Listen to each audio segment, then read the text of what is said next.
Alhamdulillahi wa kafa wa salamun ala ibadihi alladhina istafa ma ba'd. Yang saya muliakan Bapak Imam, seluruh pengurus masjid, Assalam, Kamurang Bawah, Serpong, Tangerang Selatan, Negara Kesatuan Republik Indonesia. Bersyukur kita kepada Allah Subhanahu wa taala. Allah karuniakan kita kesempatan untuk melaksanakan sholat subuh berjamaah. Ini nikmat yang besar, nikmat Allah ini kalau kita mau hitung Pak tidak bisa. Mata berkedip saja itu setiap hari lebih kurang 30.000 kali. Nanti boleh dicoba hitung. Jantung kita berdegup setiap menit rata-rata 100 kali. Kalau sehari itu lebih kurang 8 juta kali. Kalau suruh nyewa, suruh bayar 8 juta satu hari, berapa kita harus bayar dalam sebulan, dalam setahun? Apalagi bapak-bapak ini banyak yang sudah mungkin lebih dari 30 tahun, 40 tahun. Jadi ini nikmat yang harus kita syukuri. Dan hadirnya mulia, orang yang dapat berjalan ke masjid ini adalah tanda-tanda orang iman.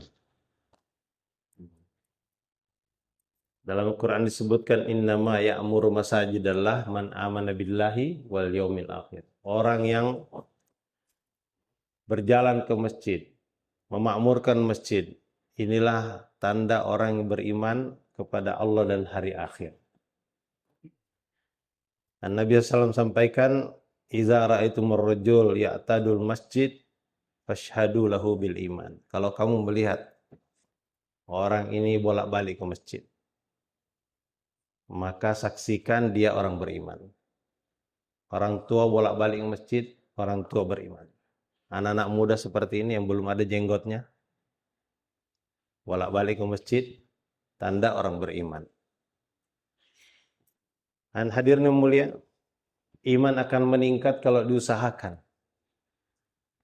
Iman akan merosot kalau tidak diusahakan. Bahkan Nabi memberikan gambaran, ada orang pagi-pagi masih beriman, sore-sore sudah kafir. Ada lagi sebaliknya, sore masih beriman, pagi sudah kafir. Karena itu sangat penting mengusahakan iman. Untuk perkara dunia saja harus diusahakan baru datang. Padahal usaha dunia ini tidak ada janji Allah. Tanam itu tidak pasti tumbuh. Tumbuh lagi tidak pasti berbuah. Berbuah lagi tidak pasti panen. Panen lagi tidak pasti bisa dijual. Dijual lagi tidak pasti untung. Untung lagi tidak pasti menjadi rezeki kita. Ini perkara dunia. Tapi tetap harus diusahakan. Tapi perkara akhirat, kalau kita usaha, baru berjalan saja menuju masjid. Setiap langkah sudah berguguran dosa-dosa. Setiap langkah ini sudah diangkat derajat, diberikan pahala, Masya Allah. Nikmat yang besar. Maka kita bersyukur, Pak. Orang-orang beriman nih senantiasa beruntung, dimuliakan Allah. Kita sendiri kalau ketemu ada dua orang yang jualan, kita mau beli. Yang satu orang beriman, yang satu orang kafir. Kira-kira mau belinya yang mana, Pak? Orang beriman apa orang kafir? Orang beriman.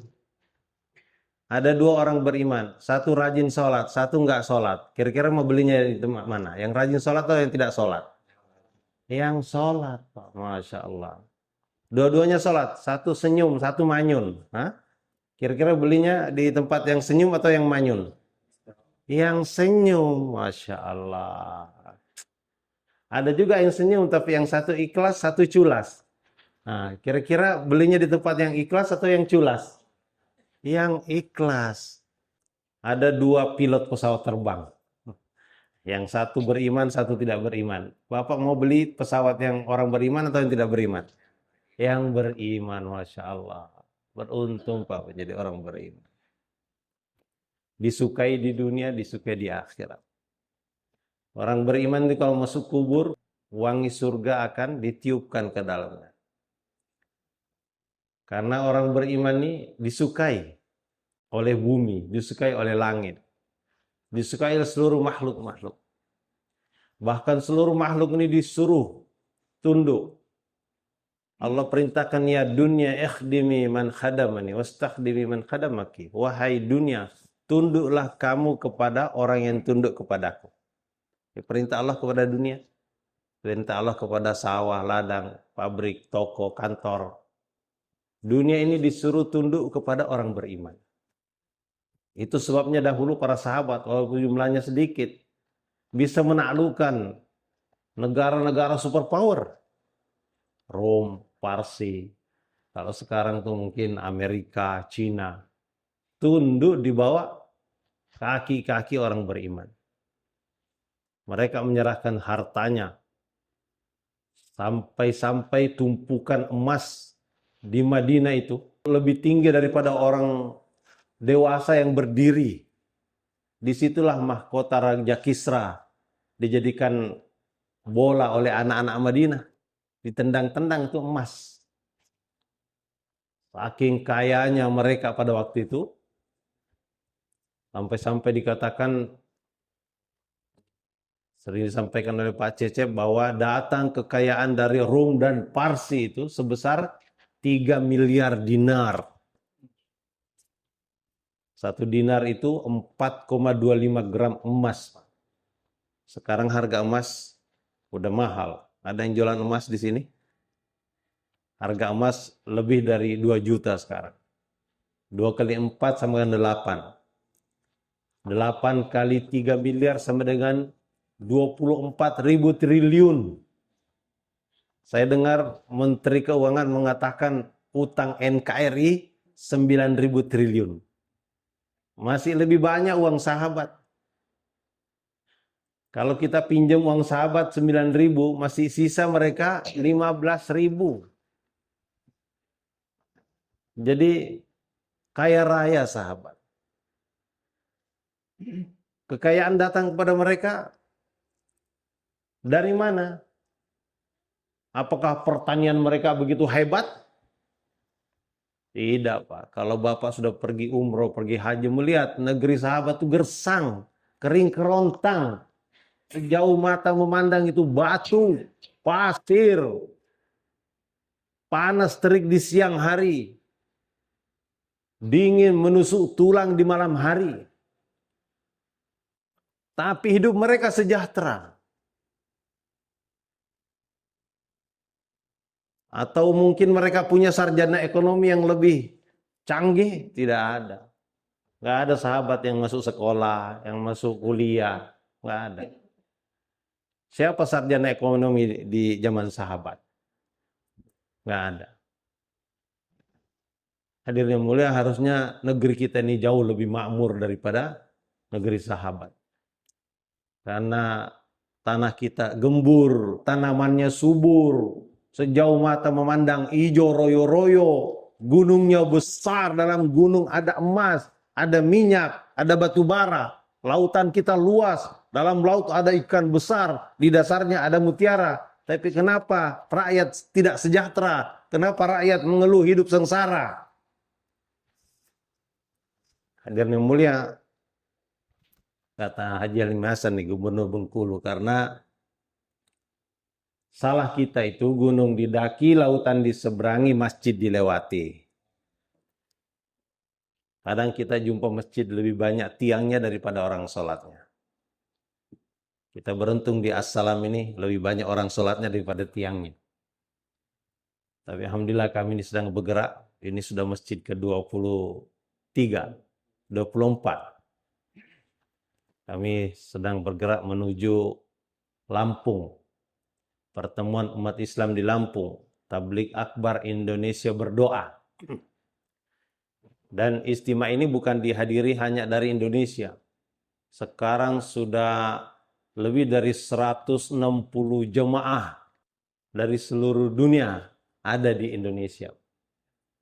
Dari Perancis sudah datang, dari Tunisia sudah datang, Cina sudah datang, dari India, Pakistan, Bangladesh, Myanmar, Sri Lanka, Malaysia ini sudah ada 34 jemaah dari Malaysia. Dari Saudi sudah datang.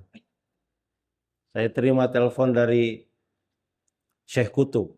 Syekh Kutub ini mertuanya muazzin Masjidil Haram. Sekarang bergerak menuju Indonesia, sudah sampai di Thailand. Kemarin dia telepon saya bagaimana caranya sampai ke Lampung. Saya bilang datang aja, di Cengkareng ada Istiqbal, ada yang akan arahkan. Nanti akan diarahkan apakah naik pesawat lagi ke Lampung atau naik kapal laut, nanti ikut arahan saja.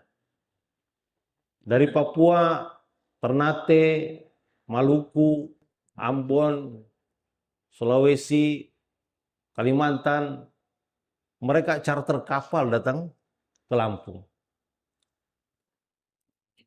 Kemarin saya sudah ketemu jemaah dari Afrika Selatan. Dia datang bersama istri. Kalau jemaah dari Afrika Selatan sudah datang, terus kita dari Tangerang Selatan tidak datang, kira-kira gimana perasaan mereka? Jadi kami datang untuk mengajak kita sama-sama buat usaha agar kita bisa hadir di tempat itu. Suasananya mungkin yang sudah pernah pergi haji, kita akan bernostalgia dengan Padang Arafah. Karena ada sekitar 1,5 juta hadir di sana. Kita akan ketemu pengurus-pengurus masjid dari Aceh, Medan, Jambi, Riau, Padang, Palembang, Bengkulu. Kita ketemu juga orang-orang dari NTT, NTB, dari Jawa Timur, Jawa Tengah, Jawa Barat, dari Madura. Akan ketemu di sana. Walaupun mungkin tidak ada judulnya konferensi para pengurus masjid, tapi kita akan ketemu dengan para pengurus masjid yang akan berbagi pengalaman dengan kita. Bagaimana caranya mereka makmurkan masjid? Sayang sekali kalau masjid sudah ada, tapi tidak dimakmurkan. Orang yang mewakafkan tanahnya, hartanya, itu marah kalau dia sudah berikan warisannya untuk didirikan masjid, kemudian masjidnya sepi. Target kita ini 100% lelaki balik ini sholat berjamaah di masjid. Jangan ada satupun orang yang mendengarkan suara azan tidak datang ke masjid berjamaah. Itu target kita. Dan itu akan menyenangkan yang mewakafkan tanahnya. Mungkin dia sudah berada di dalam kubur. Kalau masjidnya makmur. Apalagi di Masjid As-Salam dibikin 2 tingkat. Berapa banyak harta dibelanjakan untuk membuat masjid sebesar ini. Kita harus pikir dan usaha keras agar setiap orang yang ada di sekitar kampung ini datang sholat berjamaah di masjid. Karena kalau masjidnya sepi, marah nih orang yang ada dalam kubur itu. Kalau diizinkan dia akan bangun, dia akan tendang batu nisannya. Kemudian dia akan datang ke masjid mencekik lehernya para pengurus masjid. Kenapa saya sudah kasih harta saya tapi kalian tidak mengurus dengan benar? Mendingan dulu uang saya kasih untuk bikin jembatan sehingga setiap menit, setiap detik orang lewat saya dapat pahala. Atau saya bikin madrasah sehingga setiap anak baca Quran, baca hadis saya dapat pahala. Saya kasih harta saya untuk bikin masjid. Kenapa? Masjidnya sepi. Marah itu orang dalam kubur. Maka kita harus usaha. Dan kita harus hidupkan masjid kita seperti hidupnya masjid Nabi. Saya sholat di Bombay. Sekarang namanya Mumbai. Sholat subuh seperti ini. Musim dingin. Itu sampai di teras-teras orang sholat. Orang datang dengan berselimut karena dingin dan agak jauh masjid itu dari perumahan, gelap, agak di pendakian. Tapi subuh itu rupanya hampir semua masjid di India yang negeri Hindustan yang minoritas muslim itu makmur. Saya tanya apa rahasianya sehingga kalian bisa bikin masjid makmur seperti ini.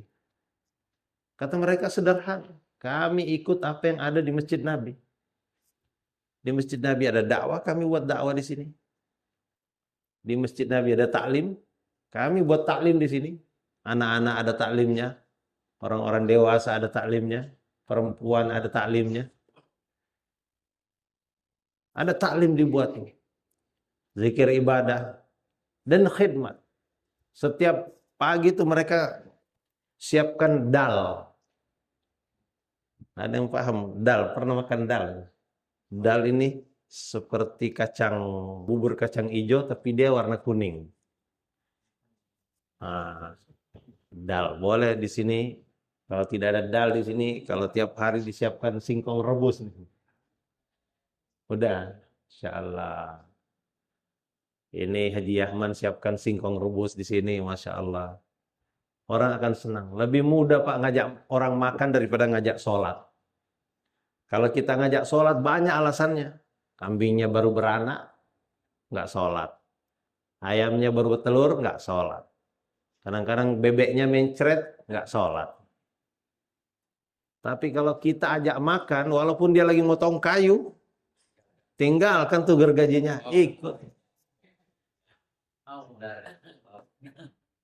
Kenapa majelis tahlilan lebih ramai daripada sholat isya? Karena tahlilan ada makanan, ada besek. Jadi makanan ini daya tarik. Sehingga di Masjid Nabi itu selalu ada makanan. Kalau sahabat kelaparan itu, mereka bukan ke warung Padang, bukan ke warteg, bukan cari soto Banjar, soto Makassar, tidak. Sahabat tuh pergi ke masjid cari makanan. Sayyidina Abu Bakar datang ke masjid, menyusul Sayyidina Umar. Heran Sayyidina Umar, kenapa Abu Bakar ada di sini? Ngapain Mas di sini?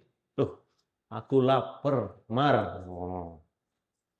Lah, kamu sendiri ngapain ke sini? Sama Bang, aku juga lapar. Begitulah, sahabat kalau lapar, mereka ke masjid cari makan. Kalau di Assalam ini kemana orang cari makan kalau lapar? Sahabat kalau lapar ke masjid. Karena di masjid selalu ada makanan. Hanya waktu paceklik betul tidak ada makanan. Hari itu pas nggak ada makanan. Kulkas nggak ada isinya, lemari-lemari makan nggak ada isinya. Di BSD kita buat di masjid-masjid ada namanya food box. Jadi kotak makanan. Ada orang di rumah makanannya lebih, taruh di masjid. Di Bengkulu kami buat namanya GLS, Gerakan Lebihkan Sepiring. Jadi setiap rumah kita minta masak, lebihkan sepiring. Sepiringnya bawa ke masjid. Jadi kalau ada 100 rumah, itu tiap hari ada 100 piring di masjid. Nah, orang rame. Kalau Ramadan itu, waktu maghrib rame. Kenapa? Karena ada makanan. Ada takjil, ya. Buka puasa. Itu maghrib. Nah, harusnya kita teruskan tradisi Ramadan. Hadirin yang mulia, begitulah. Lebih mudah kita ngajak orang makan daripada ngajak sholat. Kalau makanan sudah ada di masjid, insya Allah orang betah di masjid. Orang betah di masjid. Kenapa orang betah di warung, betah di kafe? Di sana ada makanan. Maka kita harus usaha agar di masjid kita ini tersedia makanan sehingga orang itu mau datang ke masjid, mau buat amalan di masjid, mau zikir di masjid, doa di masjid, sholat di masjid. Dan kalau di masjid ini orang betah, insya Allah segala macam kriminal yang ada, kita sering dengar itu kencelengan dibongkar lah, mikrofon dicolong lah, itu tidak akan terjadi karena ada orang di masjid. Maka hadirin mulia, ini amalan-amalannya akan dibicarakan waktu kita hadir di Lampung nanti.